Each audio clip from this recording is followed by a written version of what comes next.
we're here in Chicago. We're connected with T.O. Hardeman and the Violence Interrupters. T.O. Hardeman is known as Mr. Ceasefire, due to the gang activities Chicago had and the gun violence problems that they had. He set forth to start an initiative to help ceasefire in the city of Chicago. Well, some officers went to a convention in Oklahoma a few months ago, and his message was heard.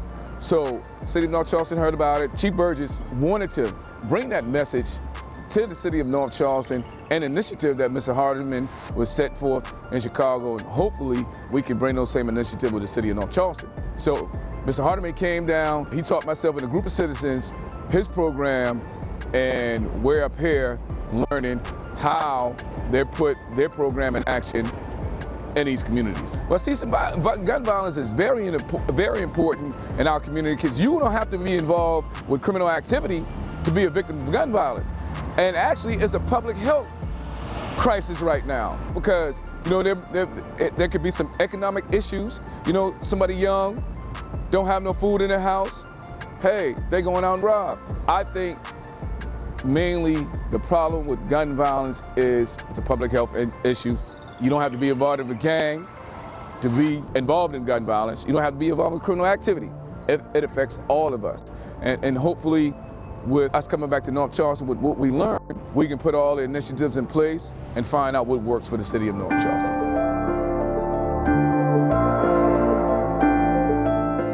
My name is T.O. Hardeman, President of Violence Interrupters not-for-profit organization. I'm also an adjunct professor in the field of restorative justice, criminal justice, and correctional services. Well, Violence Interrupters is what you might say a team of specially trained individuals that go out in different neighborhoods throughout Chicago and mediate conflicts on the front end before any shots are fired, which is very, very important. So what we do, we have a 40-hour training curriculum that we take. All of our Violence Interrupters have to pass a 40-hour training. And then it's based on a public health model. It's about changing mindsets and behaviors associated with violence. That's what's most important about Violence Interrupters. I created the Violence Interrupters back in 2004, and now Violence Interrupters are working throughout the United States and throughout the world. The White House actually mentioned it as one of the most effective approaches to dealing with violence prevention here in the United States right now. It's not easy to stop shootings before somebody gets shot, but the Violence Interrupters have relationships. We are credible messengers that have relationships with the young guys on the streets here in Chicago, so therefore we may receive a phone call because most killers do not talk. It's not like somebody's going to call you and say, look, I'm about to kill somebody. So it's very important to be able to intercept whispers on the street level, and then you have the right Violence Interrupters to go out and reach out to the individuals involved in a potential conflict and bring them to the table after meeting with them one-on-one first to find out all the details of the potential conflict. And after the conflict has been mediated, we then in turn refer individuals to social service agencies, help them secure job training, employment, re-enroll them back into school, and even if they need some mental health services or whatever, we talk guys into going to get some help because it's a lot of unaddressed trauma that causes individuals to kind of go off the edge sometimes and want to hurt people. What they should be taking back is all the learning lessons. They got a chance to visit with Metropolitan Family Services. That particular organization has been around for 100 years here in Chicago, and they're doing a lot of good work in the field of violence prevention. And Metropolitan Family Services, they hire a lot of ex-offenders, and they talk about collaboration. That's some of the takeaways today. It's all about collaboration. We got a chance to meet with the Institute for Nonviolence, and all the young men and women that work there are right on ground zero, and they got a chance to share with the team from South Carolina some of their techniques, their approach to dealing with violence prevention, how to prevent retaliation, how to work in the community and relationships with the police, the do's and don'ts with your relationships with the police. And then back to Metropolitan Family Services again, like some of the do's and don'ts of this work, conflict resolution and understanding the isms that are out there, the license to operate, because a lot of people think they can operate in some communities, but if you don't have a license to operate, you will not be effective. So I believe there's a lot of takeaways. And it's all about just learning the process and how collaborations, having that cohesiveness in order to be a very, very effective collaboration. So I truly believe that the staff learned a lot so far. In order to really, really get down to the root of the problem, it's probably going to take, all hands on deck. The police, the faith-based leaders, violence interrupters, community residents, family members, the young people, everybody has to get on board and really, really drive this victory home in order to really bring the levels of violence down to at least 50, 60, 70%.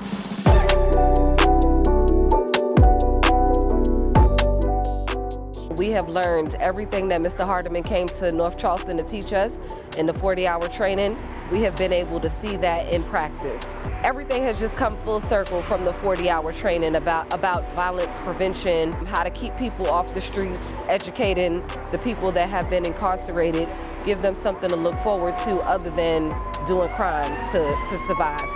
One meeting that has stood out to me the most is the Metropolitan Peace Academy.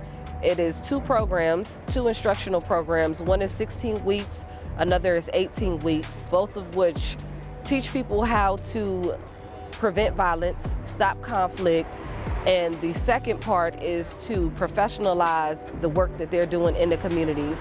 Both programs, 16-week and 18-week, they're being paid. That is one of the key highlights that I've taken away in the 3 days we've been here thus far. You can't just tell people to stop committing crime and prevent violence. You have to give them an alternative of something else to do in order to keep them off the streets committing crime. So they put them in these programs and they pay them while they're in these programs learning about conflict resolution, knowing your rights, as well as getting paid, building relationships with people from all different walks of the city of Chicago in a cohort together for 16 weeks and then 18 weeks. So you're building relationships with people from all across the city and paying them as well. I highly believe in education and changing the mindset. So one thing I would love to bring back to North Charleston is the Academy and bringing our nonprofit and for-profit organizations together to formulate a coalition, which is what they've done here in Chicago. All the organizations have come together in a partnership to source finances to be able to support one another and support the work that they're doing. We need to be able to pay these people so that they can come off the streets and have something to look forward to. Most of the people that are committing these crimes are doing petty, stupid stuff to survive. So if we could pay them and that's a means of survival for them, it's a positive means of survival. That's what I would love to bring back to North Charleston. I wish we could have been here sooner. I wish we could stay longer, but we've learned so much and we are all looking forward to bringing it back to North Charleston and putting it in action.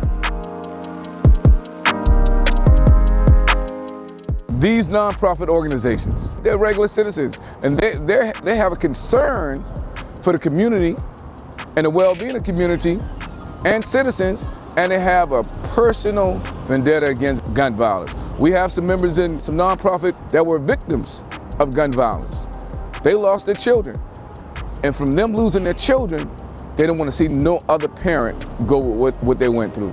So they out here fighting a fight against gun violence as well. The best thing about these nonprofits, in my opinion, each of the nonprofits bring a different resource. They bring a different resource to help the community, but it's a collaborative effort with all different resources and all partners coming to one. I think everybody coming together as one, even though they have their own goal and their own purpose, their own resource, but once they come together, it'll make a better community for North Charleston and the surrounding areas.